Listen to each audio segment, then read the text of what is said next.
A Ordem dos Advogados do Brasil, secção Ceará, lança a pedra fundamental da nova sede da instituição. Veja ainda a visita do presidente da OAB Ceará, Valdetar Andrade Monteiro, ao Fórum Trabalhista Altran Nunes. E acompanhe as imagens da semana no quadro OAB em Foto e as dicas de concursos com inscrições abertas em todo o Brasil.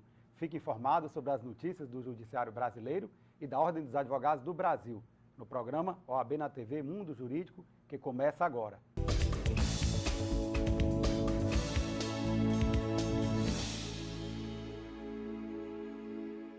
No dia 11 de agosto de 1984, a OAB Ceará inaugurou sua primeira sede própria na rua Lívio Barreto, tendo como presidente o advogado Luiz Cruz de Vasconcelos. 30 anos depois, o presidente da OAB Ceará, Valdetar Andrade Monteiro, lança a pedra fundamental da nova sede da OAB Ceará, na Avenida Washington Soares. O presidente da OAB Ceará, Valdetário Andrade Monteiro, e o presidente do Conselho Federal da OAB, Marcos Vinícius Furtado Coelho, lançaram a pedra fundamental da nova sede da OAB Ceará. De acordo com o presidente da OAB Nacional, essa nova sede será um símbolo da construção de um Estado desenvolvido que respeita as pessoas de uma sociedade justa, fraterna e solidária. Trago o abraço dos 850 mil advogados do Brasil, a advocacia cearense. Uma sede à altura da qualidade, da dignidade e da importância da OAB do Ceará e dos advogados cearenses. Uma sede que demonstrará que irá ser símbolo de toda a essencialidade dessa entidade para a construção de um Estado desenvolvido, que respeita as pessoas, de uma sociedade justa, fraterna e solidária, e também de valorização do advogado como instrumento de proteção aos direitos do cidadão. Sem dúvida alguma, este é um marco histórico para esta entidade, por que não dizer para a cidade de Fortaleza e o estado do Ceará. O presidente da Ordem, Valdetário Andrade Monteiro, ressalta que esse momento do lançamento da pedra fundamental da nova sede representa a união de esforços para unificar a Caixa de Assistência dos Advogados e a Escola Superior de Advocacia. Representa a união de esforços para que nós possamos até que enfim unificar a Caixa de Assistência dos Advogados, a Ordem dos Advogados do Brasil e a nossa Escola Superior de Advocacia. Hoje nós temos em sedes separadas, custos separados que acabam sendo bem maiores. Aqui nós prometemos uma unificação coordenada, com mais salas de aula, com auditórios que possam receber a advocacia, são 32 mil advogados. Eu creio um avanço significativo e histórico para a advocacia e para a sociedade. A OAB é, sem sombra de dúvidas, trincheira cívica da cidadania. E como tal, precisa de ter uma infraestrutura em todo o estado do Ceará para melhor servir a advocacia e a sociedade. Com o lançamento da pedra fundamental, será dado início às obras da nova sede da OAB Ceará, juntamente com a Caixa de Assistência dos Advogados e a Escola Superior de Advocacia. De acordo com o presidente da Caixa de Assistência dos Advogados, Júlio Ponte, e o diretor executivo da Escola Superior de Advocacia, Vanilo de Carvalho, é importante congregar todos os advogados e todos os serviços nessa nova junção da sede da OAB Ceará. A importância de termos num só ambiente a sede da Ordem, da Caixa de Assistência e da Escola Superior de Advocacia é congregar todos os advogados, todos os serviços, e em relação à Caixa de Assistência dos Advogados, para cada vez mais prestarmos o melhor serviço à classe. Então, estando unidos, o corpo funcional, o corpo diretivo dessas três entidades, então nós temos como agregar cada vez mais, chamar cada vez mais os advogados para participar da vida da OAB, da Caixa e da Escola Superior de Advocacia. A junção da ESA com a OAB, na verdade, é uma junção que sempre houve, visto que ESA e OAB são a mesma coisa. A ESA é o braço acadêmico, o braço educacional da OAB. A importância desse momento é marcar fisicamente uma nova etapa, que é a etapa de dizer firmemente que a Escola Superior de Advocacia renova o seu já forte compromisso da formação permanente, disponível dos advogados que compõem a gloriosa Ordem dos Advogados do Ceará. No lançamento da pedra fundamental, o prefeito de Fortaleza, Roberto Cláudio, salientou os valores da democracia, da defesa e dos valores da ordem e conclui que é um privilégio para a cidade de Fortaleza doar o terreno onde será a nova sede e a praça pública para servir a comunidade. A OAB é uma instituição que ao longo de décadas nesse país tem sempre os momentos mais difíceis, está do lado daqueles que mais precisam, dos valores mais nobres, da democracia, da defesa dos direitos constitucionais, das liberdades individuais, e não tem sido diferente aqui no estado do Ceará. Então é um privilégio para a cidade de Fortaleza poder estar doando um terreno que irá compartilhar dois espaços. De um lado, a nova sede mais altiva, mais confortável, mais digna da nova OAB Ceará, e do lado vizinho uma praça pública construída pela própria ordem como contrapartida à cidade de Fortaleza, que irá também bem servir a comunidade aqui do bairro Guararapes. Os diretores da OAB Ceará, Jardson Cruz, Roberta Vasques e Marcelo Mota, ressaltam esse momento de representação para a classe da advocacia e a sociedade. Representa um momento de grande emoção, um tributo à advocacia aqui do estado do Ceará. Nós vamos ter aqui a nossa sede, pela primeira vez, congregando as três entidades, CAASSE, a Escola Superior de Advocacia e a OAB propriamente dita, com grande infraestrutura, com auditórios, com biblioteca que nós vamos ter, com conselho bem ampliado, ou seja, modernas instalações para melhor servir a nossa advocacia. Então é um momento de ímpar para a advocacia aqui do estado do Ceará, um momento de grande emoção. Trouxemos aqui o nosso presidente nacional, Dr. Marcos Vinícius, veio prestigiar essa confraternização, o final e o início de uma grande gestão, que aí ao final estamos terminando, entregando de presente aqui para a advocacia esse grande equipamento que vai servir não só a nossa OAB, a nossa advocacia alencarina, mas também a sociedade fortalezense. É um momento histórico, foi um sonho dessa gestão, um sonho que se tornou realidade. E a sede, sem dúvida alguma, vai trazer um grande benefício para a nossa classe, porque vai reunir em um só lugar todos os serviços em prol da advocacia. ESA, CAASSE, a nossa sede. Então, a sede realmente foi um sonho, é uma realidade. E nós que fazemos a OAB, que somos advogados, estamos extremamente felizes com essa conquista. Bem, hoje nós estamos escrevendo um dos capítulos mais importantes e bonitos da história da OAB. A OAB que em março completará 82 anos de existência. Nós estamos aqui lançando a pedra fundamental de mãos dadas, não só com a advocacia aqui presente.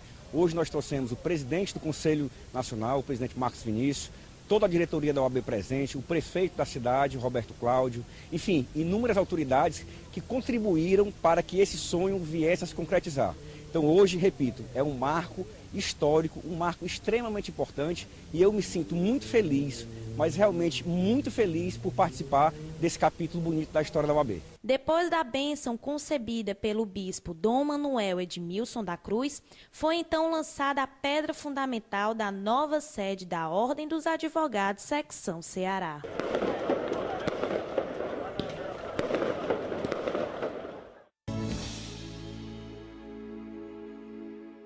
O Ceará tem 21.682 pessoas cumprindo penas, sendo 18.109 em regime fechado ou provisório, de acordo com contagem da Secretaria de Justiça do Estado do Ceará, feita no último dia 7 de janeiro. O número de vagas do sistema é 10.636. Assim, a diferença entre a capacidade e o número de presos em regime fechado ou provisório chega a 7.473, o que revela a superpopulação carcerária.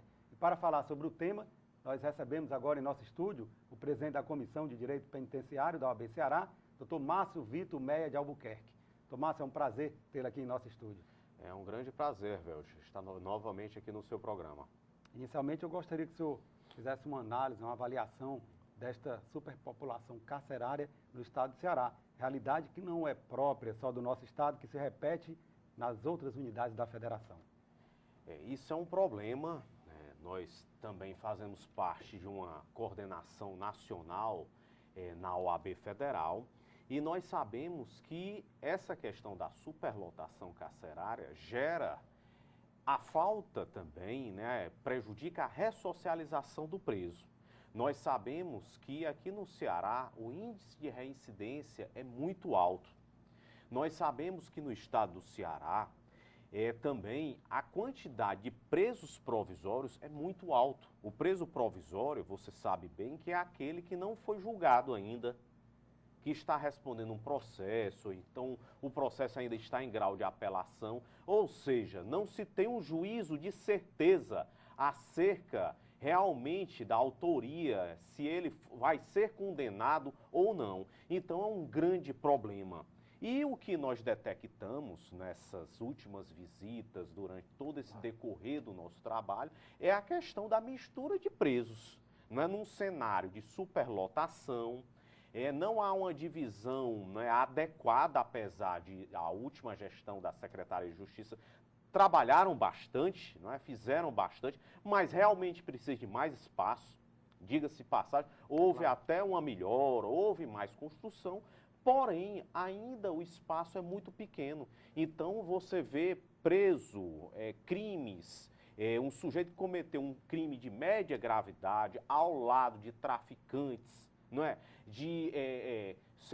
Um sujeito que cometeu um crime de grande gravidade, então isso prejudica bastante a ressocialização. Há quem defenda, inclusive, que nesses casos os presídios acabam se transformando em verdadeiras escolas da criminalidade, é verdade? É isso, a questão, o ócio, a falta de projeto social, a mistura desses presos que a gente vê em alguns presídios aqui da capital e no interior, na sua grande maioria, reflete esse problema, não é? A falta de expectativa. Você vê, é claro que o sistema carcerário já é uma consequência de um problema que vem bem antes, não é? É claro que até se fala que é difícil ressocializar uma pessoa que nunca foi socializada, não é? Então, uma pessoa que nunca teve uma oportunidade. Porém, nós temos que lutar, combater e procurar proteger também essa pessoa. Nós temos uma situação que deve ser combatida, a criminalidade. Claro. Ninguém pode ficar impune, sempre vai existir, não é, a necessidade de se prender, o cárcere, mas deve ser em grau excepcional. Claro. E principalmente a questão da prisão preventiva. E, lamentavelmente, nós estamos detectando, esse é um mal que não é só aqui no Ceará, é no Brasil todo, a prisão preventiva ainda é muito utilizada. Nós sempre debatemos aqui neste programa, Evelde, que desde 2011, o nosso Código de Processo Penal, ele foi alterado e ele trouxe medidas mais brandas. Medidas cautelares diversas da prisão. Exatamente, medidas mais brandas do que a preventiva. Claro. Mas ainda nos parece que boa parte do Poder Judiciário, eles são um pouco recalcitrantes em aplicar essas medidas. Então, nós detectamos que, em alguns casos, poderia ser, sim, aplicada essa medida. A prisão, então, deveria ser a última ratio. Exatamente, a última medida. É claro que tem alguns casos que você vê que o sujeito, ele já é reincidente, claro, ele tem vários processos, então não vai ter jeito. Não tem residência fixa. Exato, não preenche os requisitos para ter uma medida mais branda. Claro. Então, ele vai ter que responder o processo aí, ou parte dele, preso. Mas isso não é a maioria. Então, o que nós queremos não é só a criação de mais vagas. É a criação de mais vagas também aliado a um projeto social, a um projeto de educação dentro do presídio, a um projeto de trabalho dentro do presídio, a um projeto em que a sociedade também esteja inserida no sistema carcerário, que a classe de advogados, que a pastoral carcerária, enfim, que todos os segmentos estejam aí inseridos. Vaga por vaga não resolve, não é? E é bem verdade que não é só uma atribuição do governo do Estado. Não é? Se nós analisarmos o governo do Estado no ano de 2014, ele até que fez bastante, mas é uma atividade que também está aliada a atitudes do Poder Judiciário e de vários segmentos da sociedade. Envolve a própria sociedade. Com certeza. E o que se pode visualizar mais nessa questão é a questão do preso provisório, claro, do excesso de prazo, não é? Existem processos aí que a gente sabe, a gente analisa alguns casos de detentos e que o sujeito está lá há 3 anos, há 4 anos, e ainda não houve julgamento. Não é? Ainda está em fase de instrução, ou o processo está parado. O sujeito que responde a um crime de média gravidade, não há um juízo de certeza desse elemento. E ele fica lá misturado com esses outros detentos, não é? Aprendendo, não é? Coisa muito pior, inclusive. Então, é a questão que você falou. Muitas vezes ele entra, até quem cometeu realmente um crime, que deveria receber alguma punição, ele entra no sistema carcerário e ele sai bem pior, porque não há uma individualização da execução.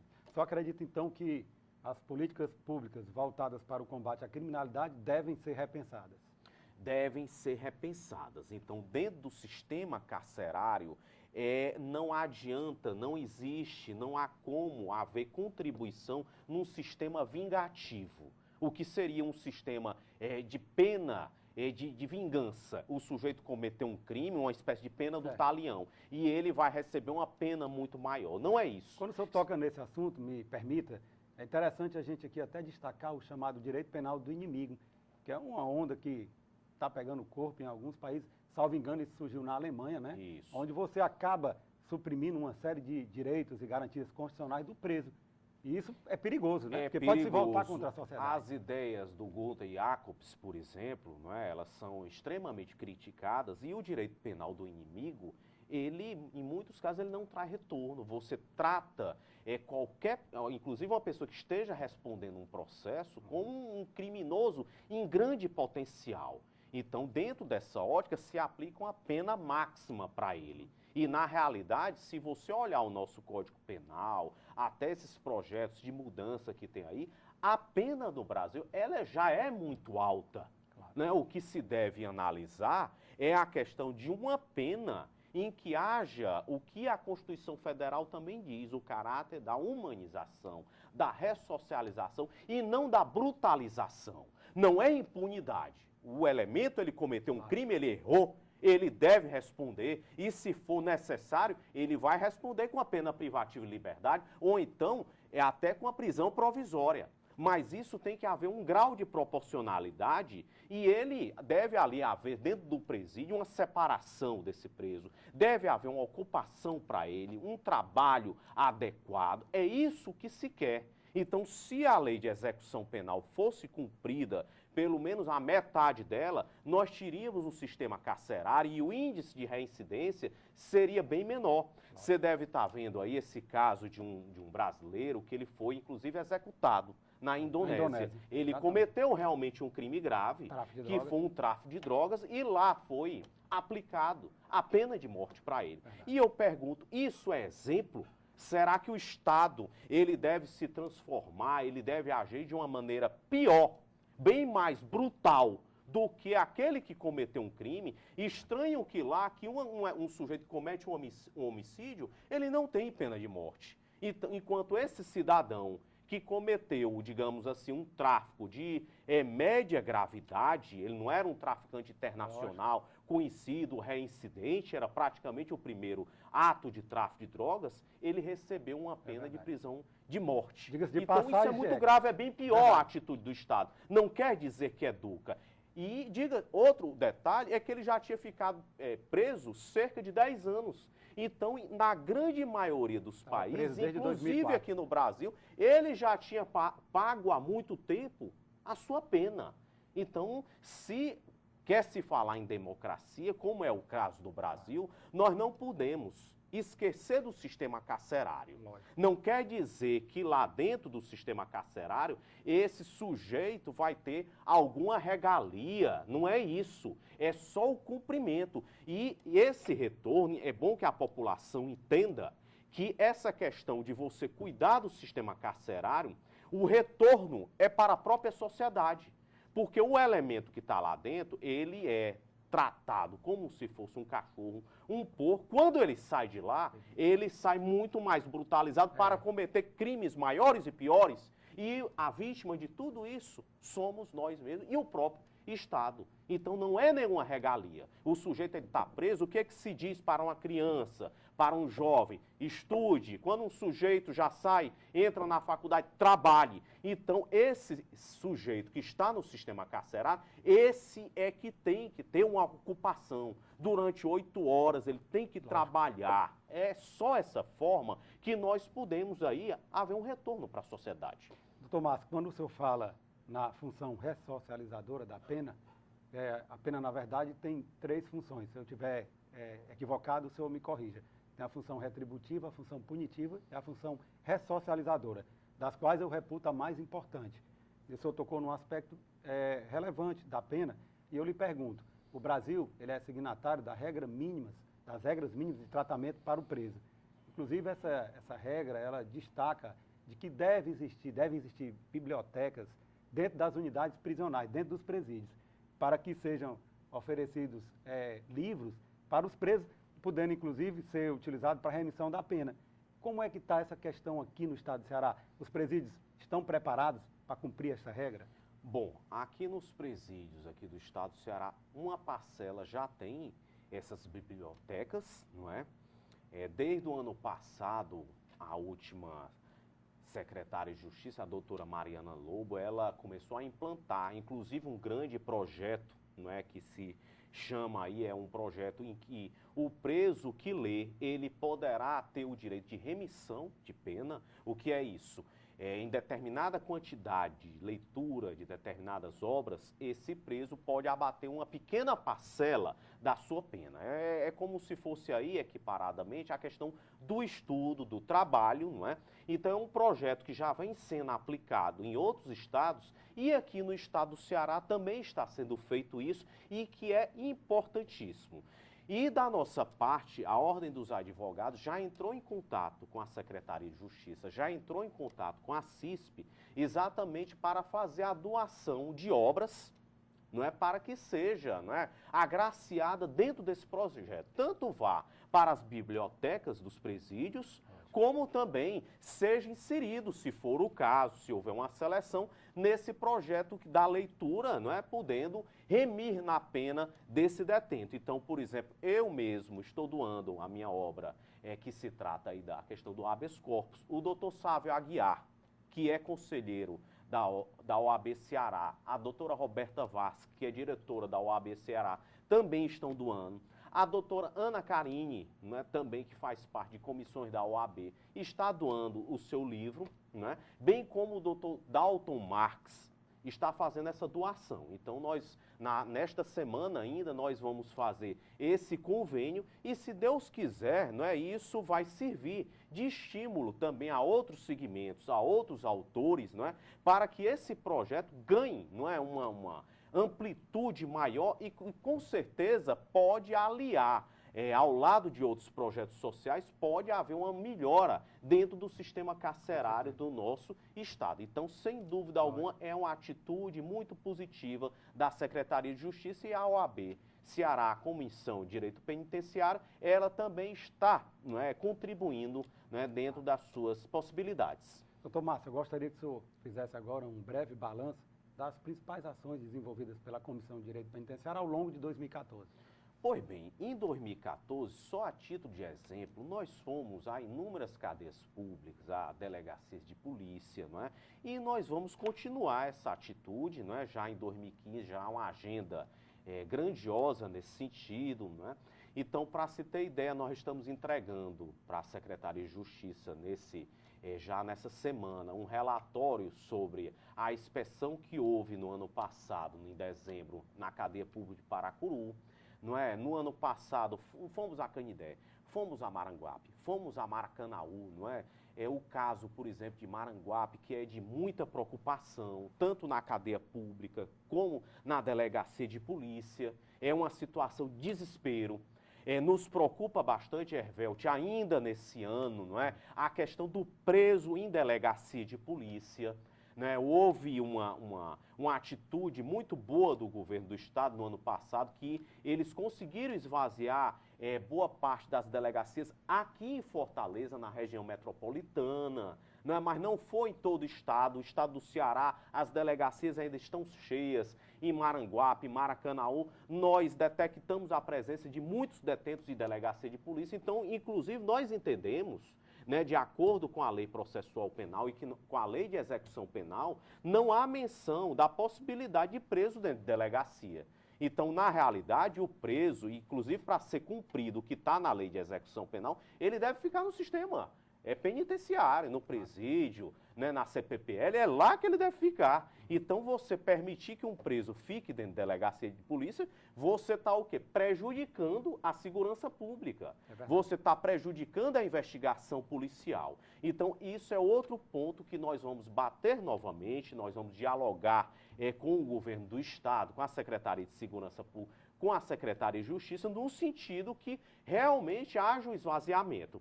Não quer dizer que impunidade. Pelo contrário, nós sabemos até que aqui no estado do Ceará há inúmeros mandados de prisão em aberto. E isso também, se for o caso, terá que ser cumprido, não é? Então precisa de mais espaço, mais um espaço em que haja também a possibilidade de trabalho, de ocupação. Então tem que aliar a questão do sistema penitenciário à questão da segurança pública. E é aí que a sociedade ganha com isso. A sociedade quer o quê? A sociedade quer mais segurança.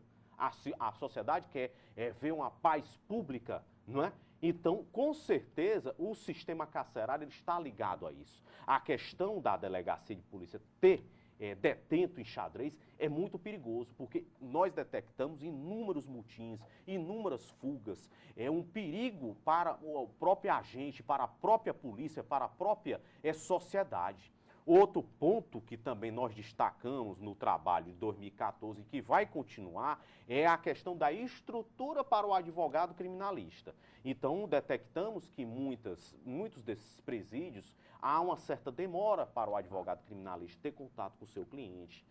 O parlatório não existe, por exemplo, no interior, em várias cadeias públicas, não há sequer parlatório. Não há sala do advogado, então nós estamos lutando. É bem verdade que aqui na capital, o presidente Valdetário já acompanhou aí, já inaugurou várias salas aí, em CPPLs, etc., mas ainda falta muito, principalmente no interior do estado. Então, nós vamos fazer, não é? Nós vamos aí, estamos tendo contato com o governo do estado, com, se Deus quiser, com os novos integrantes da Secretaria de Justiça e vamos continuar esse trabalho. E a população, sem dúvida algum advogado criminalista, ele pode entrar em contato conosco que nós vamos estar à disposição. Doutor Márcio, o tempo realmente voou e infelizmente nós chegamos ao final da nossa entrevista. O programa OAB na TV Mundo Jurídico agradece a sua participação e faz votos de que tenhamos políticas públicas de segurança pública mais adequadas que corroborem para o alcance do direito fundamental, o direito à paz. E abre agora espaço para suas considerações finais. Agradecer novamente a oportunidade de estar aqui, dizer que a Comissão de Direito Penitenciário, a Ordem dos Advogados, ela está de portas abertas para denúncias, para sugestões, não é? E dizer que nesse ano nós vamos continuar com as nossas visitas, inspeções, bem como vamos fazer audiências públicas, não é? E que a população vai estar inserida nisso, todos os segmentos que tiverem interesse nessa área, não é? De contribuir para um sistema penitenciário melhor, para o trabalho do próprio advogado criminalista nessa área, nós vamos estar de portas abertas, vamos estar juntos. É um grande prazer, muito obrigado novamente, meu amigo. Obrigado. E vamos à palavra do presidente com o advogado Valdetário Andrade Monteiro, presidente da OAB Ceará.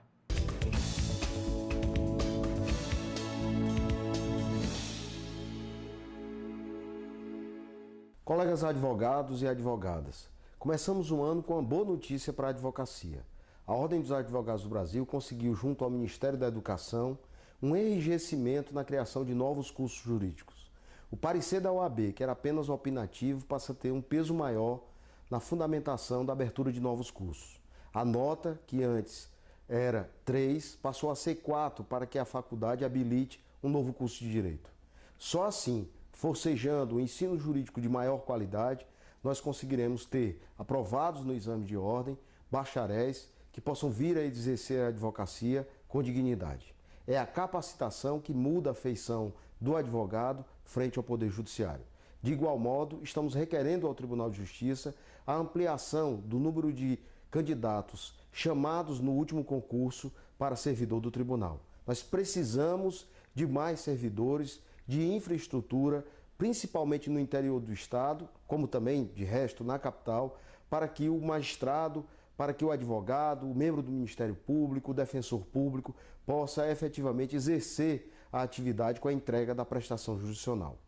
De igual modo, nessa mesma luta, estamos visitando várias cidades do interior, fazendo audiências públicas, permitindo debater e discutir o piso salarial da advocacia. Queremos terminar esse semestre com essa questão efetivamente decidida, algo que importará numa melhoria da atividade para os jovens advogados e uma sedimentação para os advogados mais experientes.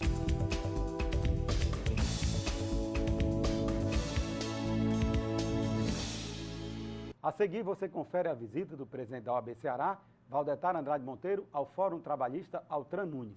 E uma entrevista com a presidente da Comissão de Direito Previdenciário da OAB Ceará, doutora Regina Jansen. A gente volta já.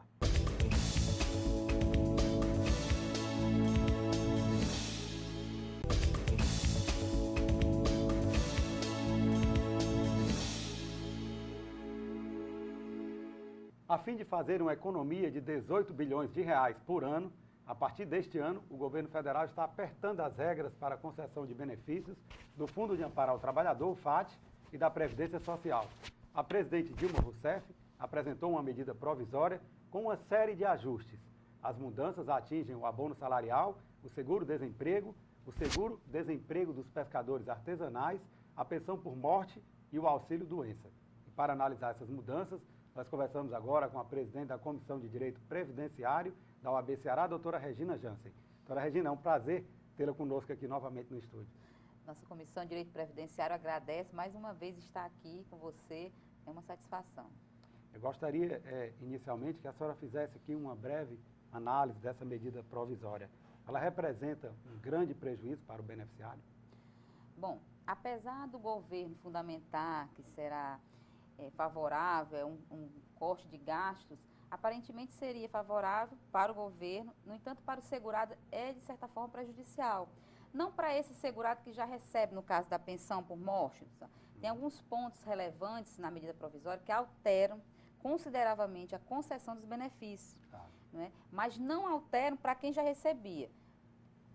Eu gostaria que a senhora me dissesse aqui quais são os principais pontos, as principais mudanças no que diz respeito à pensão. Pronto, muito bem. A pensão, a concessão da pensão, ela sofreu mudanças radicais. Primeiro, a concessão da pensão anteriormente não exigia carência. Passa, então, com a medida provisória, a exigir uma carência de 24 meses para a concessão. A pensão por morte. A pensão por morte. Eu até brincava nas minhas aulas, eu dizia, olha, o segurado que se começar a trabalhar agora pode começar de manhã e morrer à tarde. Agora eu não posso mais dizer isso. Tem que esperar 2 anos. Tem que esperar no mínimo 24 meses. Para poder saber que o direito à pensão vai estar garantido para os seus dependentes. Isso aí já é uma mudança significativa. Outra mudança, o valor da pensão. Né? A pensão, ela passa a ser, começa no valor de 50% daquele benefício, daquele salário que ele recebia, ou da pensão que seria devida na data do óbito. Antes era integral. 100%.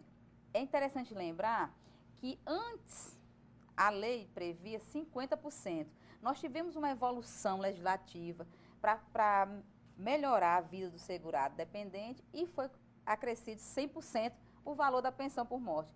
E agora a gente vê um retrocesso, onde o valor da pensão por morte passa a ser 50%. Mas não é, a lei, a MP acrescenta, não é 50% fechado. Então, ele acrescentou o quê? 50% é o valor inicial, acrescido de 10% a cota por cada dependente, certo, no limite máximo de 5, certo? 5 dependentes, esse é o limite. Para fechar os 100%. Certo. Exatamente, para fechar os 100%. É 10% por cada dependente. 10% por cada dependente, no limite máximo de 5. Então, fecha-se nisso. Isso é bom porque estimula, inclusive, o crescimento das famílias, né? Exato. Por um lado, para aumentar a cota, vai ser visto nesse viés. No entanto, a lei anterior dizia o seguinte, quando um dos dependentes ele perde a condição de dependente, seja pela maioridade ou seja pelo falecimento, aquele valor, ele seria rateado pelos demais dependentes que restariam, em partes iguais. Com a MP, ela coloca o seguinte, não, essa cota de 10% daquele dependente que deixa de ser, não será rateada, mas sim o valor da pensão. Isso está gerando uma certa polêmica, porque o que é rateado não é os 10% da cota daquele, e sim aquele valor inicial da pensão. Um exemplo, não é? Podemos dizer, se o valor da pensão seria R$1.000, os 50% seria R$500, né? O salário da pessoa seria 1.000. Então, o rateio é em torno dos R$500 da pensão, 50% que vai ficar. Então, isso aí, de fato, é uma grande mudança. Não atinge hoje os que estão recebendo, mas quem passa a receber. A questão também... Porque a lei não retroage, seus efeitos não retroagem. Não retroage. Há esse entendimento e não retroage. Outra questão é com relação a... Quem é que esse dependente que está casado ou que está em união estável, certo? A MP exige que tenha, no mínimo, 2 anos, no caso de união estável, para se ter direito ao recebimento da pensão. Teoricamente, ela passa, então, a exigir uma carência, também de união, né? De casamento e de união. Né? Visando, é óbvio que o fundamento para essa previsão é evitar aqueles casamentos com pessoas bastante jovens, né? Com outras pessoas com uma idade certa avançada e que ficariam recebendo um benefício, pessoa com 20 anos até 80 anos, por exemplo. No entanto, a gente tem que ver a realidade, né? Não é a grande maioria que está tendo um casamento com uma pessoa jovem, né? Doutora Regina, a medida provisória, ela traz mudanças também no que diz respeito à concessão do auxílio-doença? Traz. Essa medida provisória, ela modificou, com relação ao auxílio-doença, a questão da data, do prazo para se requerer. Na lei 8.213, ela prevê que, a partir do 16º dia, o segurado, né, que está trabalhando, a empresa requer, junto ao INSS, a concessão do auxílio-doença. Com a MP, ela passa a dizer que não, que é a partir do 31º dia, sendo que os 30 dias primeiro fica na responsabilidade da empresa. O pagamento é da responsabilidade da empresa. Isso é uma mudança significativa mesmo, certo? Porque um dos grandes entraves que hoje nós temos, fora a concessão da pensão, é a concessão do auxílio. Né? Você verificar que aquele segurado, aquele trabalhador está doente, certo? Então, agora tem que se esperar 30 dias e no 31º dia para se requerer um auxílio-doença. Essas mudanças, elas acabam atingindo também, de forma indireta, outros benefícios. A exemplo do auxílio-reclusão. Muito embora ela não esteja prevista na lei, o auxílio-reclusão não esteja previsto expressamente na lei. O auxílio-reclusão... Na medida provisória. O auxílio-reclusão, ele está previsto na 8.213, certo? Como um dos benefícios que não existe carência. Com a MP, ela diz quais são os benefícios que não exigem carência, mas ela não colocou o auxílio-reclusão, não está escrito. Então, isso aí ficou suspenso. Mais adiante, a 8.203, ela diz que a concessão do valor do auxílio-reclusão é com fundamento na pensão por morte, o que nos leva ao entendimento de que a concessão do auxílio-reclusão também ficará nesses moldes. Até porque a medida provisória diz que para a concessão do auxílio por morte existe carência. Exatamente. Passa-se então a ter carências, passa-se então a ter de 2 anos, né? Passa-se, você não pode chegar e ser preso automático, tem que esperar no mínimo 24 meses. E também o valor, né? O valor passa-se também a partir de 50%, com fundamento nisso, né? Porque ela não expressou detalhadamente, mas por analogia, pelo que está previsto na 8.213, sim. Doutora Regina, vamos falar agora um pouco sobre as atividades, as ações da Comissão de Direito Previdenciário e Assistência Social da OAB Ceará. A comissão já está preparando a realização da 5ª Caravana Social. Quando será realizada esta caravana? É uma satisfação falar sobre esse tema, porque a Comissão de Direito Previdenciário e Assistência Social tem essa preocupação em levar o esclarecimento à sociedade. Por conta disso, a nossa comissão fez uma parceria com o INSS e já está na 5ª caravana, que será realizada agora no dia 10 de fevereiro, né? Começa-se agora o chamamento para a sociedade, certo? Estaremos na Praça da Justiça Federal, a Praça Murilo Borges. Teremos as tendas para atender a sociedade. Teremos a presença do INSS, certo? Fazendo agendamento, emitindo quinis, esclarecendo. Será o dia todo. A diferença dessa caravana é porque será o dia inteiro. As outras caravanas serão meu expediente da manhã. Então, nessa caravana, começará às 8 da manhã e irá até às 18 horas. E aí a gente já conta com a sociedade, faz esse chamamento. As cartilhas de direito previdenciário serão distribuídas, certo? Já com essas novidades das mudanças. A comissão vai realizar também, salvo engano, logo no mês de março, um grande seminário, para discutir as questões atinentes às pessoas portadoras de deficiência intelectual, não é verdade? Exatamente. A nossa comissão é atuante. Essa é a nossa preocupação com a sociedade.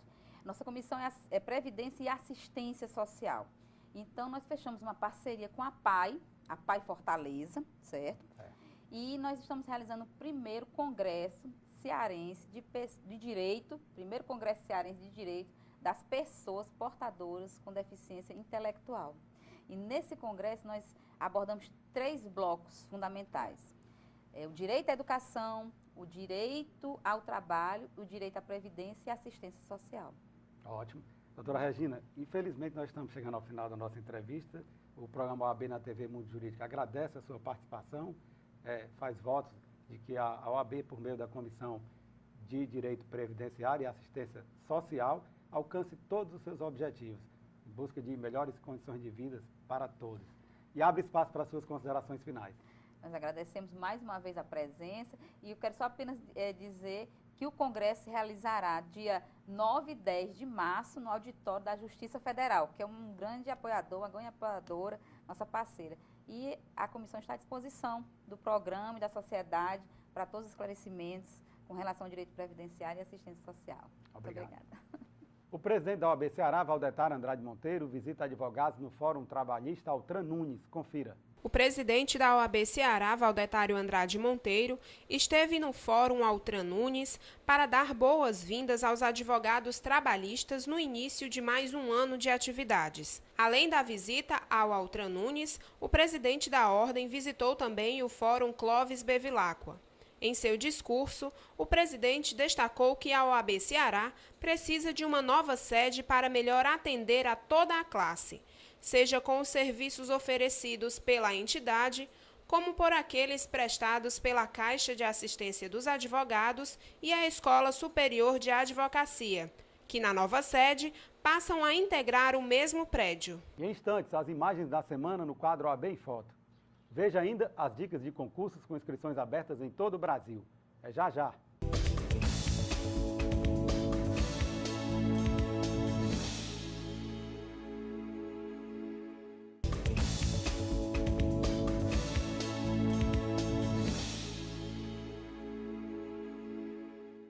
Você conhece o Plano de Previdência Complementar da OAB Ceará?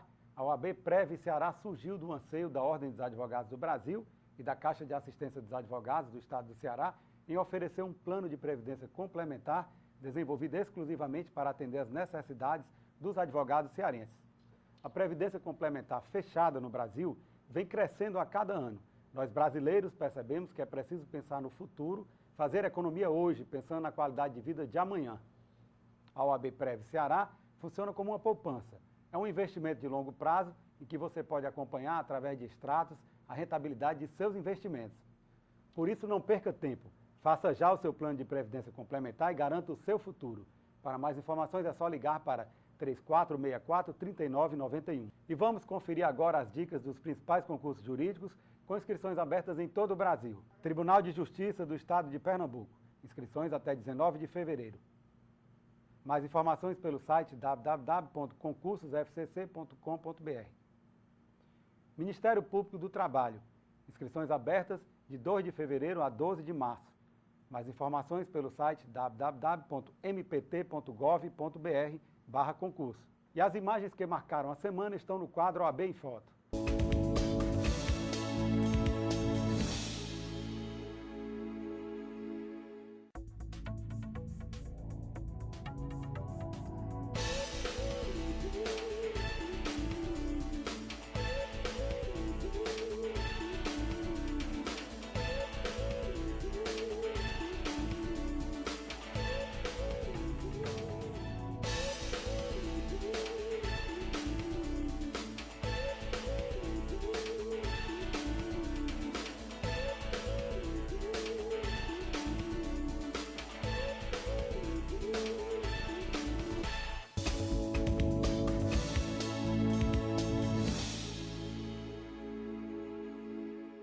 o programa de hoje termina aqui. Lembrando a você que o programa da Ordem dos Advogados do Brasil, secção Ceará, é transmitido na TV Fortaleza, canal 61.4, às quartas-feiras às 19 horas, com reprises às quintas-feiras às 7 horas da manhã e aos sábados às 13 horas.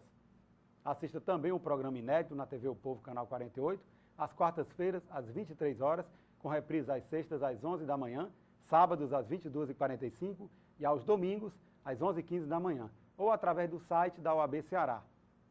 Fique informado sobre as atividades da Ordem dos Advogados do Brasil, secção Ceará, no OAB na TV Mundo Jurídico, o programa do advogado cearense. E você tem um canal direto com a gente através da página do programa no Facebook e também através do Twitter, @OABCE. Ou, se preferir, mande um e-mail, oabnatv@oabce.org.br. Obrigado pela sua companhia e até a próxima semana.